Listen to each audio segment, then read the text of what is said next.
what do you say to businesses who have gone over and above, put in measures, and now are being asked to close, even though there's been no outbreaks associated with their facilities? And how many people, as you mentioned, are being reallocated to new enforcement? Well, firstly, on the question of the orders, every time a new order is issued, there are questions that are raised, and it's absolutely appropriate and legitimate.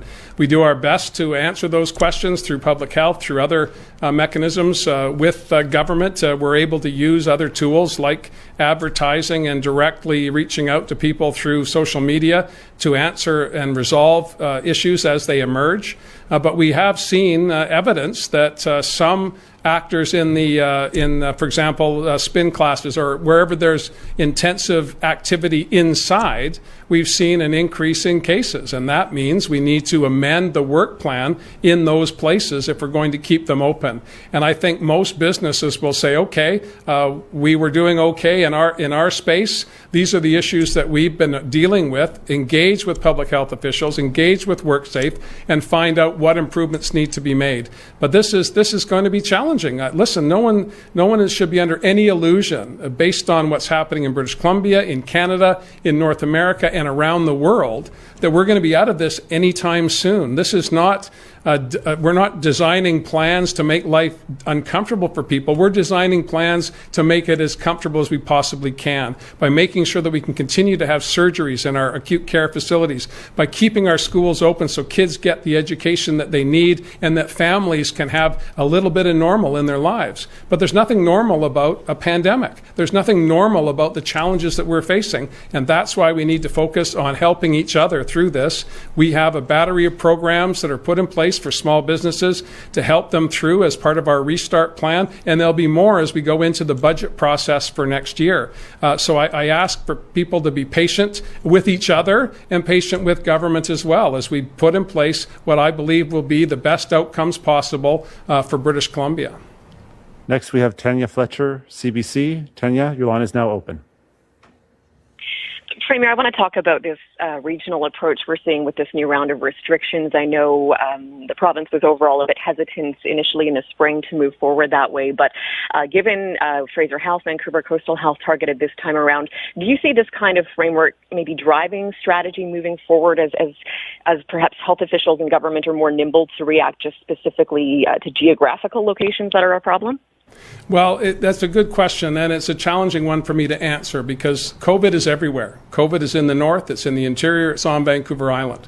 People are still traveling. Essential workers are still traveling throughout all of the 5 health authorities and the Aboriginal Health Authority as well.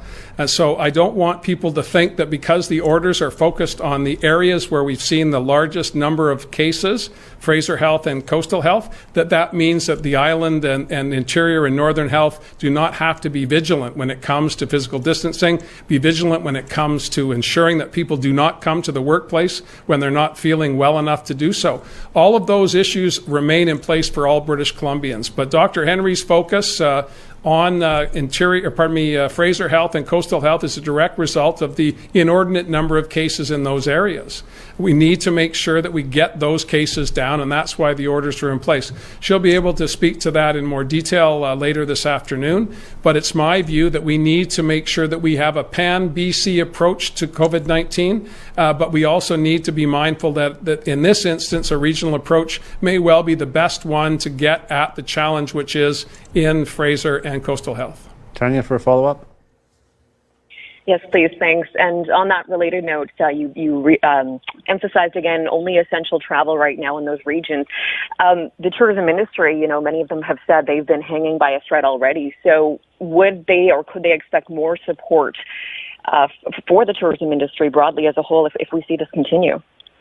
Well, the tourism industry has been absolutely rocked by COVID-19. And again, it's a direct result of nobody traveling. It's not just British Columbians not going to sunny climes in the winter. It's people not coming anywhere. And so, I think we need to put all of this in perspective. We have outbreaks increasing in Europe, outbreaks increasing every day in the United States. British Columbia has seen an increase, but again, relative to other provinces in Canada, we're in a pretty good place. but we shouldn't be resting on our laurels. We shouldn't be complacent. We need to make sure we're doing our best to bend that curve again. With respect to tourism, we've known for months that this is a challenge, and we put in place programs. We put in place a task force at the request of the tourism industry, and we're going to keep working with the sector to make sure that government can be there to help them get through this.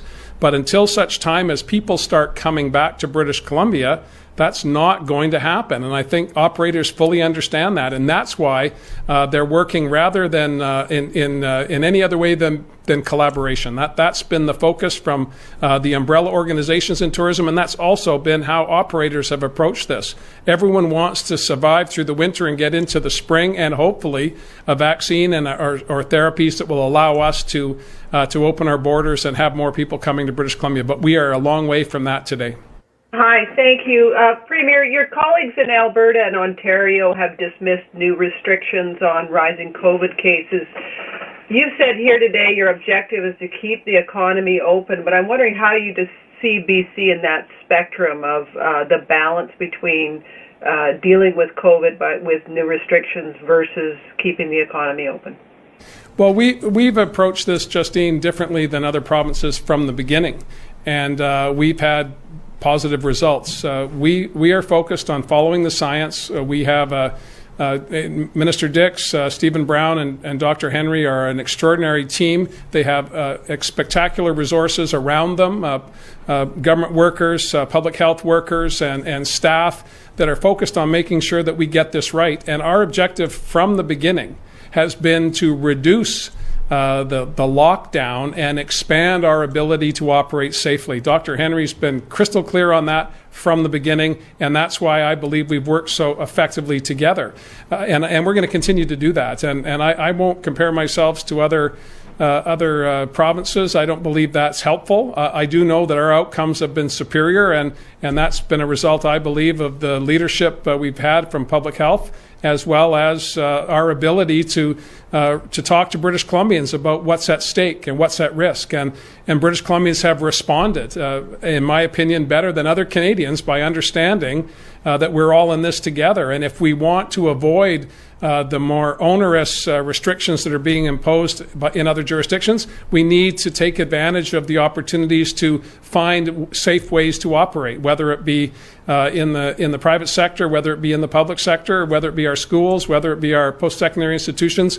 All of the elements of our community are working as hard as they can to get back to normal, and that's our focus.